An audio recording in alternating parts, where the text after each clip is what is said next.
नमस्कार दोस्तों, स्वागत है आप सभी का अपने यूट्यूब चैनल टेकी इंजीनियर्स एकेडमी में।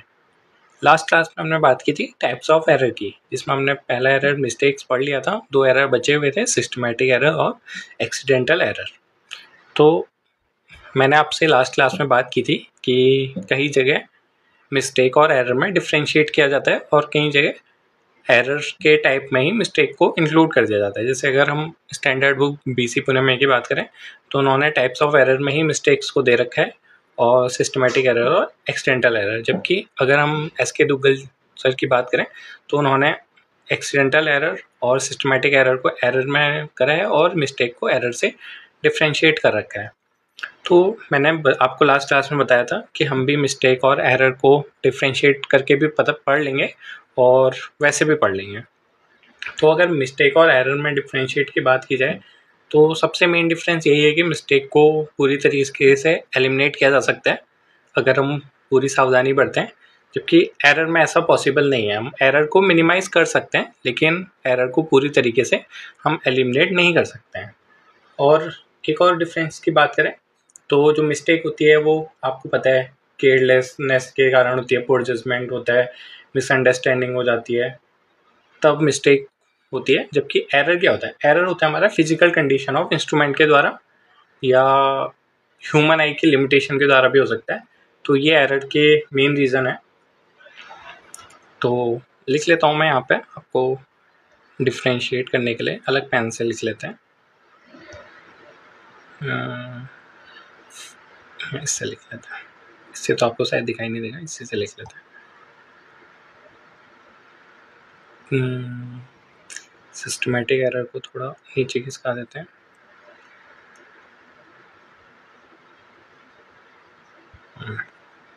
यहाँ पे लिख लेते हैं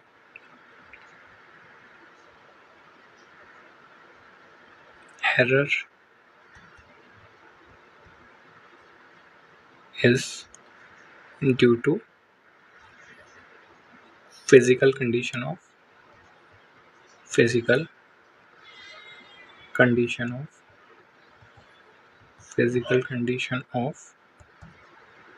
instruments like, जैसे हमारा टेम्परेचर मान सकते हैं एट द टाइम ऑफ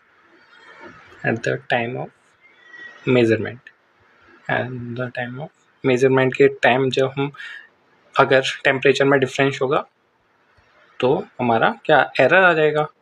और क्या बोल सकते हैं? ह्यूमन आई लिमिटेशन बोल सकते हैं, ह्यूमन आई लिमिटेशन। अगला पॉइंट भी लिख लेते हैं हम, अगला पॉइंट लिख लेते हैं हम।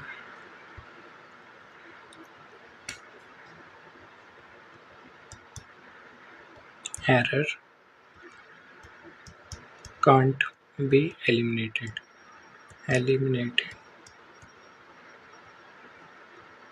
whereas वो भी लिख लेते हैं, error can't be but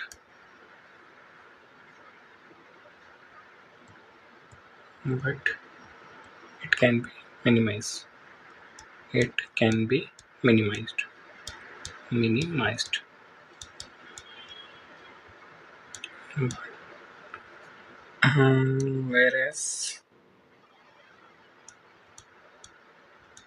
whereas mistakes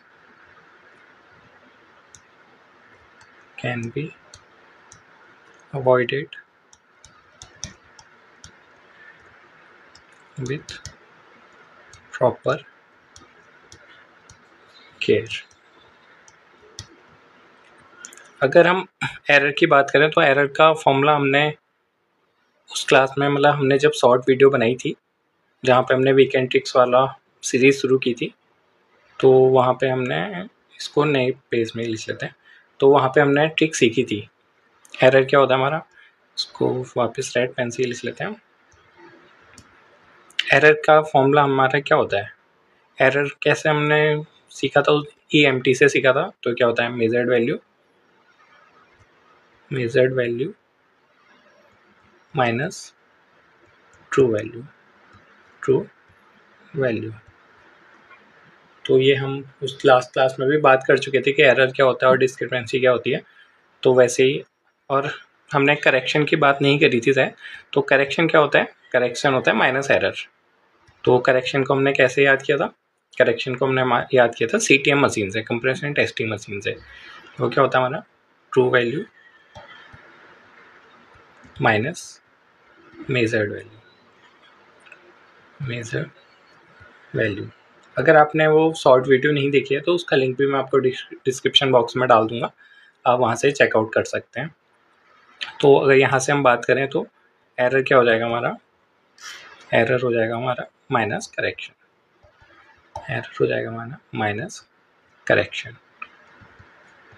तो ये यहाँ तक आपको सब समझ में आ गया होगा। अब हमारे दो टाइप के एरर अगर वैसे देखे जाएँ तो दो टाइप के एरर बचते हैं हमारे, सिस्टमेटिक एरर और एक्सीडेंटल एरर। तो हम पहले बात करते हैं सिस्टमेटिक एरर, जिसको हम क्या बोलते हैं? क्यूमुलेटिव एरर भी बोलते हैं। क्यूमुलेटिव एरर जैसे कि आपकी कोई 20 मीटर की चेन है, ये 20 मीटर की चेन है, ये 20 मीटर की चेन होके 1 मीटर बड़ी है, 1 मीटर बड़ी यानी कि 21 मीटर की है, लेकिन ये नापेगी तो 20 मीटर ही। तो एक्चुअल में इसने कितना नापा? एक्चुअल में कितना नापा? 19 मीटर नापा। तो क्यूमुलेटिव एरर में क्या होगा? ये जब एक बार आप 20 मीटर लेंथ नापेंगे तो रियल में 90 मीटर ही नापेगी, अगली बार नापेंगे तब भी 19 मीटर, अगली बार नापेंगे तब भी 19 मीटर, यानी कि एड ऑन होते जा रहे हैं। तब हम इसको क्या बोलते थे? क्यूमुलेटिव एरर, क्योंकि ये बराबर बराबर एड ऑन होते जा रहे हैं। तो आप एक और चीज़ याद रख सकते हैं कि जो क्यूमुलेटिव एरर है वो हमेशा सेम साइज का होगा, सेम साइज और सेम साइन का होगा, और ये हमेशा कोई फिजिकल या मैथमेटिकल लॉ को फॉलो करेगा। तो ये सब चीज़ें हैं इसमें, तो इसमें आप लिख सकते हैं, इसको तो हम उसमें लिख लेंगे।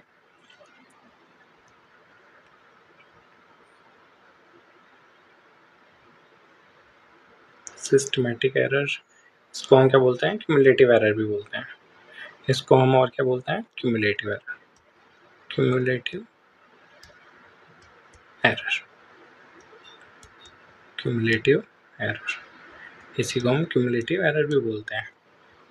तो इसमें हम लिख लेते हैं it is an error, it is an error which is always be same size and same sign,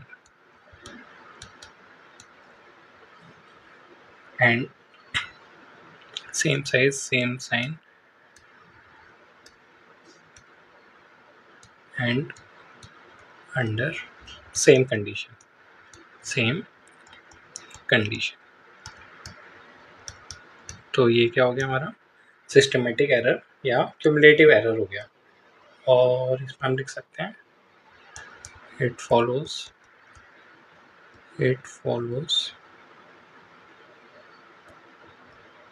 mathematical और फिजिकल लॉ। तो अगर हम एक एग्जांपल की बात करें, इसको हम नीचे कर लेते हैं ताकि आपको एग्जांपल दे पाएँ। ये सही है। तो यहाँ से हम एक एग्जांपल लेते हैं। मान लेते हैं कि जो आप टेप यूज़ कर रहे हैं वो x सेंटीमीटर छोटा है, मतलब ये मान लीजिए कोई ये x सेंटीमीटर छोटा है, यहाँ तक होना चाहिए था। ये टेप की ओरिजिनल लेंथ है यहाँ से यहाँ तक, लेकिन ये x सेंटीमीटर छोटा है, यहाँ से x सेंटीमीटर इतना छोटा है। तो और अगर हम इसको स्ट्रेस करें n टाइम्स स्ट्रेस करें तो इसका जो टोटल एरर आएगा, तो टोटल एरर कितना हो जाएगा? ये हो जाएगा हमारा xn। तो आप यहाँ से याद रख सकते हैं जो क्यूमुलेटिव एरर होता है तो वो क्या होता है? डायरेक्टली प्रोपोर्शनल टू n होता है। Cumulative error,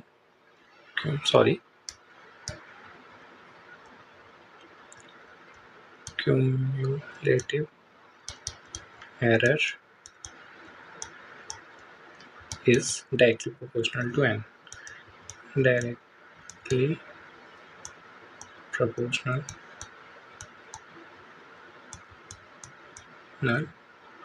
to N. N यहाँ पे कुछ भी हो सकता है. एन है number of observation. N number of observation आपने उसके टर्म में ये सुना होगा.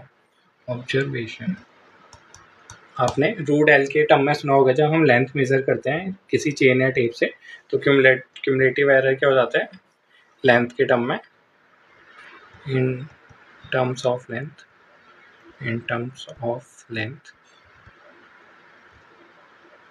cumulative error is directly proportional to root L. ये एन नहीं होगा, रूट एन होगा.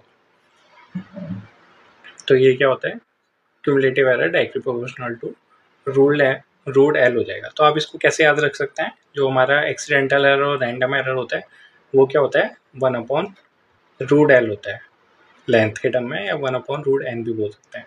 तो L से आप इसको याद रख सकते हैं कि क्यूमुलेटिव में भी L आता है. तो जैसे क्यूमुलेटिव में L है जबकि रैंडम एरर और कंपनसेटिंग एरर में L नहीं आता है. तो आप कंपनसेटिंग और क्यूमुलेटिव से याद रखते हैं. तो क्यूमुलेटिव में जो L है इससे आप याद रखते हैं √L, जबकि जो दूसरा वाला टर्म है वो 1/√L होता है. तो इसके बारे में हम आगे बात करेंगे. ऐसे ही कि आपको याद रखने की ट्रिक बता रहा हूँ. बाकी आप ऐसे भी समझ गए होंगे कि वो डायरेक्टली प्रोपोर्शनल टू √L क्यों है. बाकी कुछ तो इसमें बचता नहीं है. हाँ, एक और चीज़ भी बोल सकते हैं इसमें हम बोल सकते हैं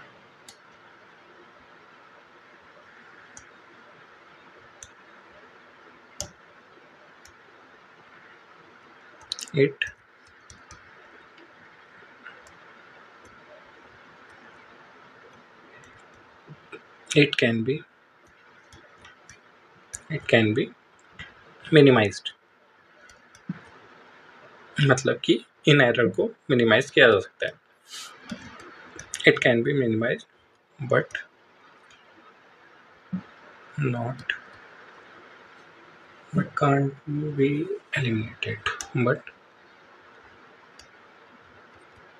can't be eliminated.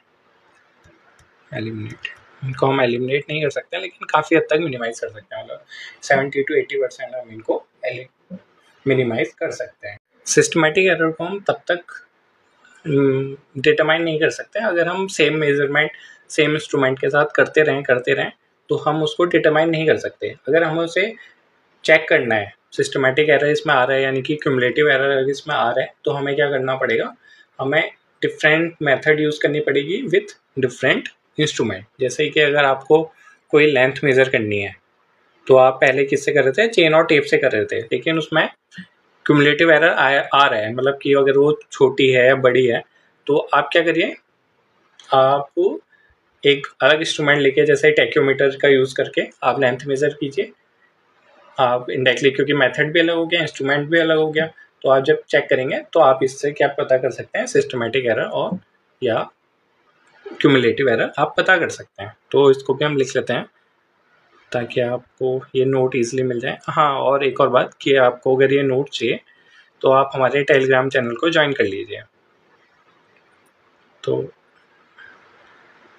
Theory of probability इसको भी नीचे हटा देते हैं. एक्सीडेंटल एरर और रैंडम एरर इस पेज में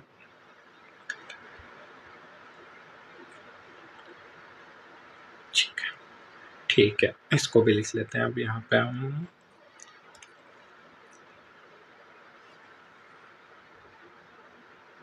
this error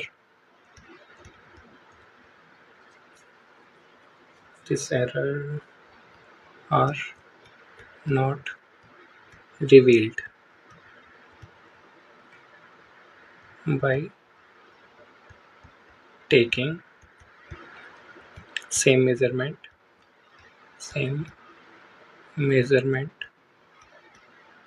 with same instrument.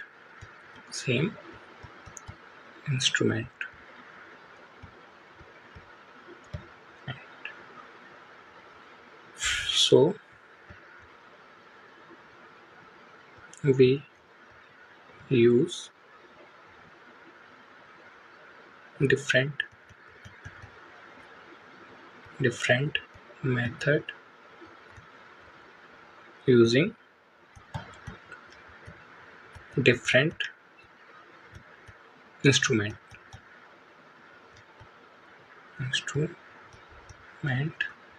to check this error। ये हमें इस एरर को चेक करने के लिए क्या करना पड़ेगा, कोई डिफरेंट मेथड यूज़ करना पड़ेगा विद यूजिंग डिफरेंट इंस्ट्रूमेंट। जैसे मैंने आपको टेक्योमीटर का एग्जांपल दिया, तो आप ये समझ गए होंगे। अगला हमारा इसको क्यूमुलेटिव एरर को आप समझ गए होंगे। अगला हमारा जो एरर है वो है एक्सीडेंटल एरर या रैंडम एरर। इसको हम और क्या बोलते हैं, इसको हम बोलते हैं कंपनसेटिंग एरर भी बोलते हैं। इसको हम बोलते हैं कंपनसेटिंग एरर।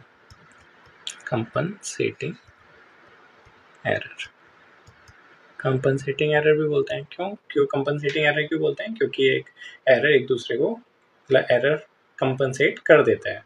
क्योंकि जो ये एरर इट कैन बी, जो ऊपर वाला एरर है यानी कि क्यूमुलेटिव एरर, ये पॉजिटिव भी हो सकता है और नेगेटिव भी हो सकता है। इट कैन बी पॉजिटिव और नेगेटिव एंड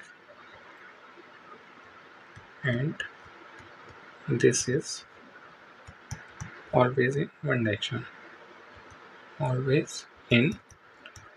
direction, ये वाला जो क्यूमुलेटिव एरर है ये हमेशा एक डायरेक्शन में रहेगा, जबकि जो एक्सीडेंटल और रैंडम एरर है वो हमेशा बहुत डायरेक्शन में रहेगा। ये भी पॉजिटिव और नेगेटिव हो सकता है, क्योंकि दोनों डायरेक्शन में रहेगा तो वो एक दूसरे को एलिमिनेट कर लेता है। तो इसमें भी लिख लेते हैं एक्सीडेंटल एरर। और जो जैसे कि जो हमारा क्यूमुलेटिव एरर है इसको पता करना तो ईजी है, जबकि जो एक्सीडेंटल एरर और रैंडम एरर है इसको पता करना बहुत डिफिकल्ट है, क्योंकि ये हमारे कंट्रोल से बियॉन्ड है। मतलब हमारा इसमें कोई कंट्रोल नहीं है। और इस एरर में क्या होता है, जितने भी हमारे मिस्टेक्स होती हैं या और क्यूमुलेटिव एरर होते हैं, इन दोनों को हटा के जो एरर बचते हैं हमारे, वो क्या कहलाते हैं, हमारे एक्सीडेंटल एरर या कंपनसेटिंग एरर कहलाते हैं। तो इसमें हम लिख सकते हैं एक्सीडेंटल एरर और compensating error, these are those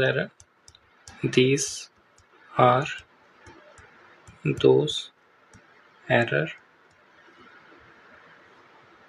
which remains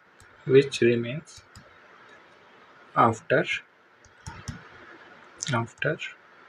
mistakes and systematic error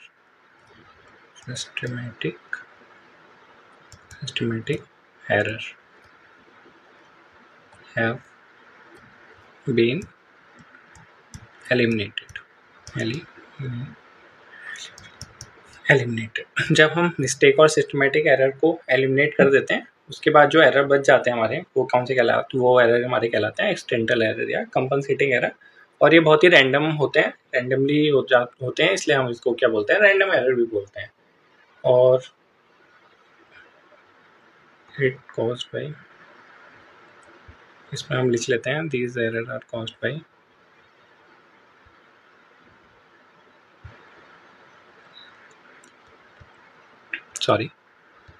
these error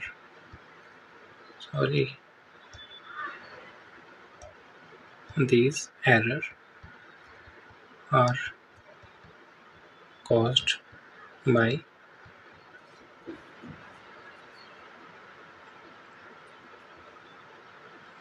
beyond the ability of observer to control। ये हमेशा ऑब्जर्वर के एबिलिटी के बाहर होते हैं टू कंट्रोल करने के लिए, कंट्रोल। तो आप ये समझ गए होंगे कि जो हमारे कंपनसेटिंग एरर होते हैं वो वाले एरर होते हैं जो अगर हम मिस्टेक और सिस्टमेटिक एरर को एलिमिनेट कर लें, उसके बाद जो एरर बचते हैं वो हमारे कंपनसेटिंग एरर कहलाते हैं। और ये हमेशा जो ऑब्जर्वर है, जो ऑब्जर्व कर रहा है यानी कि रीडिंग ले रहा है, उसके कंट्रोल के बाहर होते हैं। तो इनको एलिमिनेट भी हम इजीली क्या हम इनको एलिमिनेट कर ही नहीं सकते हैं, तभी हम इनको सबसे डेंजरस एरर में मानते हैं, क्योंकि क्यूमुलेटिव एरर एड ऑन तो होते हैं, लेकिन साथ ही साथ हम उनको कुछ हद तक मतलब 70 to 80% तक हम उनको एलिमिनेट कर सकते हैं। लेकिन जो एक्सटेंटल एरर या कंपनसेटिंग एरर है, इनको हम एलिमिनेट नहीं कर सकते हैं। जबकि बस एक चीज़ फ़ायदा है इस, मतलब एक फ़ायदा भी क्या बोलेंगे, एक चीज़ वो है कि एक दूसरे को कंपनसेट करते हैं, यानी कि बोथ डायरेक्शन, जैसे वो वन डायरेक्शन में था तो ये क्या होता है, कभी एक डायरेक्शन में कभी दूसरी डायरेक्शन में, तो क्या होता है थोड़ा कंपनसेट हो जाता है। तो इसमें भी इसको भी लिख लेते हैं, दे tends sometime in one direction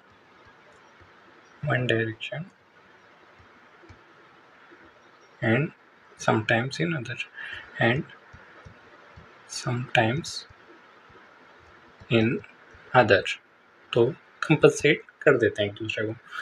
और ये हमेशा क्या करते हैं, they follows theory of probability, they follows theory of probability,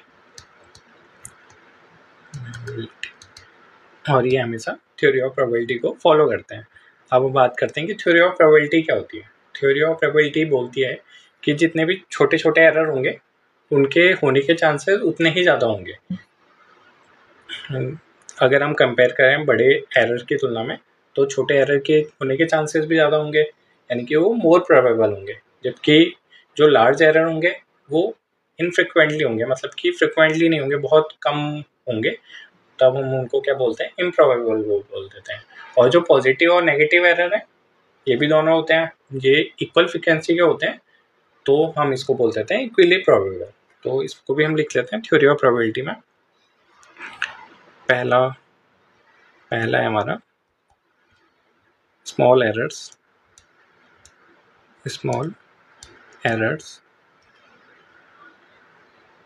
tends to be more frequent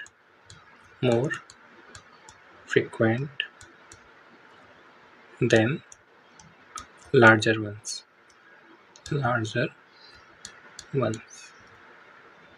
तो हम इसको क्या बोल देते हैं, दे आर मोर प्रोबेबल। ये क्वेश्चन पूछता है कि मोर प्रोबेबल वाले एरर कौन से होते हैं, स्मॉल एरर या लार्ज एरर।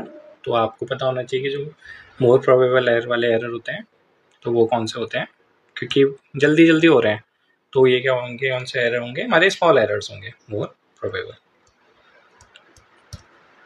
और दूसरा बोल सकते हैं लार्ज एरर्स अकर इनफ्रिक्वेंटली, यानी कि फ्रिक्वेंटली नहीं होते हैं, एंड दे आर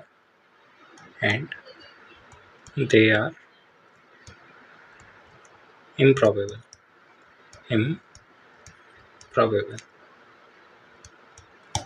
जो लार्ज एरर होंगे वो क्या होंगे, इम्प्रॉबेबल होंगे, और जबकि जो पॉजिटिव और नेगेटिव एरर होंगे वो क्या होंगे, इक्वली प्रोबेबल होंगे। Positive and negative errors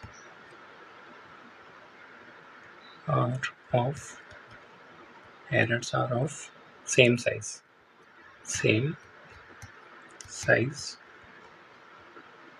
with equal frequency। इनकी फ्रीक्वेंसी इक्वल होगी, and they are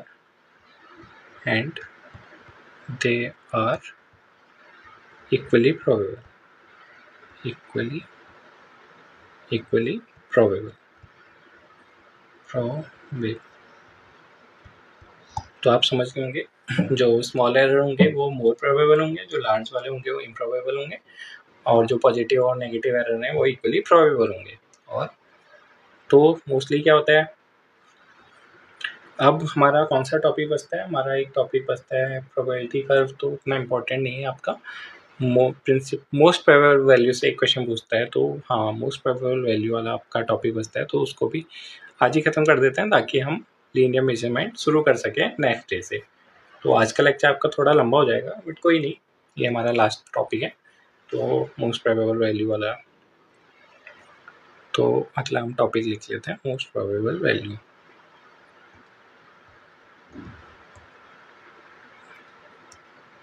most probable topic भी क्या है, इसी के अंदर है, जो एक्सीडेंटल एरर है और जो रैंडम एरर है, इसी के अंदर मोस्ट प्रोबेबल वैल्यू होती है। तो मोस्ट प्रोबेबल वैल्यू हम किसे बोलते हैं? मोस्ट प्रोबेबल वैल्यू हम उस वैल्यू को बोलते हैं जिसके करेक्ट होने के चांसेस किसी और वैल्यू से ज़्यादा होते हैं। यानी कि जैसे कोई आपने कोई मेज़र की, उसके जो करेक्ट होने के चांसेस होंगे वो सबसे ज़्यादा होंगे किसी दूसरे वैल्यू से, तो इसको हम क्या बोल देते हैं? मोस्ट प्रोबेबल वैल्यू बोल देते हैं। तो इसमें आप लिख सकते हैं इट इज़ दैट वैल्यू, इसको पेन चेंज कर लेते हैं, it is that value which has more chances of being correct than any other value। जिसके करेक्ट होने के चांसेस किसी और वैल्यू से ज़्यादा होंगे वो क्या कहलाएगी? हमारी मोस्ट प्रोबेबल वैल्यू कहलाएगी।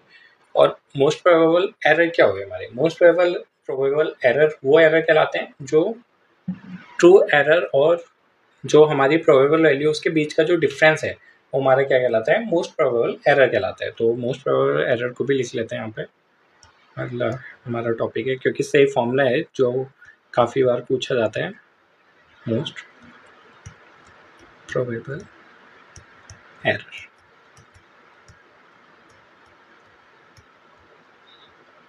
तो सिंपल भाषा में बोले तो डिफरेंस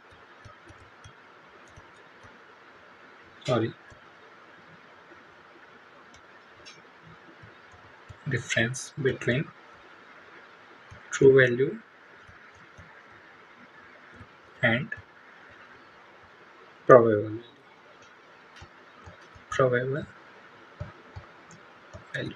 वैल्यू और ट्रू वैल्यू के बीच का डिफरेंस क्या कहलाएगा? हमारा मोस्ट प्रोबेबल एरर कहलाएगा। तो दूसरी भाषा में बोलें तो कोई ऐसी क्वांटिटी जिसको हम ऐड करें या उसमें से सब्सट्रैक्ट करें तो उसका जो लिमिट होगी वो किसके विद इन होनी चाहिए? वो ट्रू वैल्यू और मेजर्ड क्वांटिटी के बीच होनी चाहिए, तो वो क्या कहलाता है? मोस्ट प्रोबेबल एरर कहलाता है। तो इससे एक फॉर्मूला है जो काफ़ी बार पूछा जाता है, तो आप सिंगल ऑब्जर्वेशन के लिए एक फॉर्मूला है जो कि उतना इम्पोर्टेंट नहीं है, लेकिन उसको भी हमें पढ़ना ही पड़ेगा। तो इसमें हम लिख लेते हैं प्रोबेबल, हाँ इसको हम लिख लेते हैं ऐसे, प्रोबेबल एरर और single observation.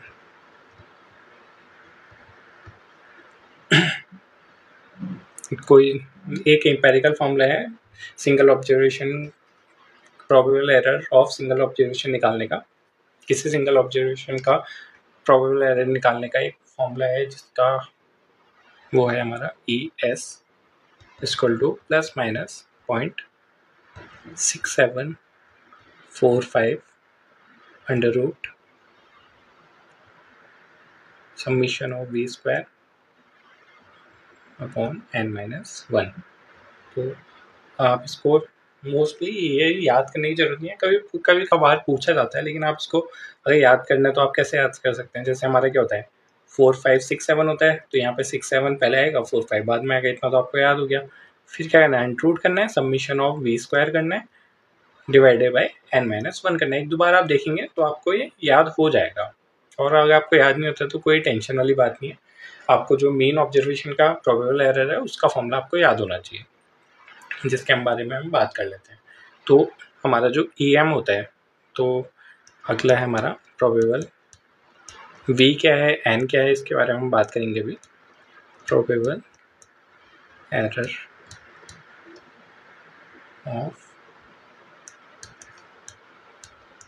Mean of a number of observations.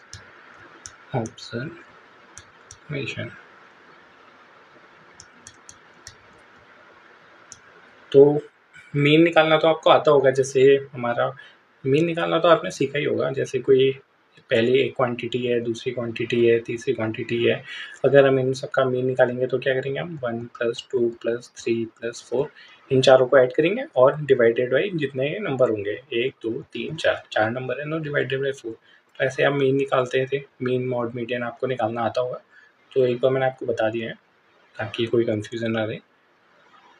तो प्रोबेबल इसका फॉर्मूला होता है हमारा EM = ±0.6745 √ sigma v² n to n-1। ये जो √ है वो इतना है। तो हमारा जो फॉर्मूला क्या बन गया, ऊपर वाली वैल्यू वही है, EM = ES/√n। तो ये तो आपको याद होना ही चाहिए, मतलब ये वाला फॉर्मूला तो आपको याद होना ही चाहिए। बाकी आप इन दोनों इस फॉर्मूले को याद रखें ना रखें वो आपके ऊपर है। याद रखेंगे तो अच्छा है, अगर आप याद नहीं रख पा रहे हैं तो कोई दिक्कत नहीं है। तो बट जब आपको मीन ऑब्जर्वेशन निकालना हो तो उसका फॉर्मूला आपको याद होना चाहिए, m = ES/√n। तो यहाँ से आपका ये फॉर्मूला निकल जाता है। तो यहाँ पे आपका EV क्या है, सॉरी ES क्या है आपका, ES है आपका probable error of single observation. ये तो हम लिख चुके हैं, ये लिखने की ज़रूरत नहीं है। तो अगला हम लिख लेते हैं V लिख लेते हैं। V क्या है हमारा, V है हमारा difference between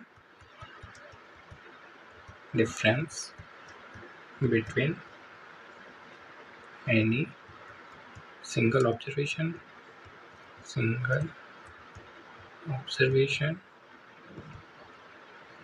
and mean of series.